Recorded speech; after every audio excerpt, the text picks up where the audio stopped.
ഇത് black bat flower plant ആണ്. ഇതിൽ ഇപ്പോൾ 2 ഫ്ലവർ ഒരുമിച്ച് വന്നിട്ടുണ്ട്.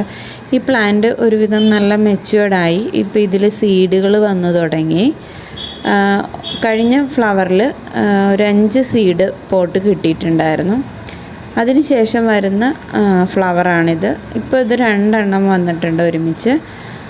ഇതിൽ നോക്കിയാൽ ഫസ്റ്റ് ഫ്ലവറിൽ നിറച്ച് ഈ ഒരു സാധനം, അതിനെന്താ പറയുന്നതെന്ന് എനിക്കറിയില്ല, അതുണ്ട്. അതാണ് നമുക്ക് പിന്നീട് ഒരു സീഡ് പോട്ടായിട്ട് മാറുന്നത്. രണ്ടാമത്തേൽ അത് കുറവാണ്. ഇതാണ് ആദ്യമുണ്ടായ ഫ്ലവർ. രണ്ടാമതുണ്ടായ ഫ്ലവറിൽ നോക്കിയാൽ നമുക്ക് കാണാം സീഡ് പോട്ട് ഉണ്ടാകുന്ന ഇത് കുറവാണ്. നേരത്തേക്ക് നമുക്ക് ഫ്ലവർ രണ്ടാമത്തെ കാണുന്ന കുഞ്ഞി ഫ്ലവറിൻ്റെ രൂപത്തിലാണ് ഉണ്ടായിരുന്നത്. മെച്യൂർഡായി കഴിയുമ്പോഴാണ് അത് കുറേയും കൂടി കൂടുതലായിട്ട് കാണുന്നത്.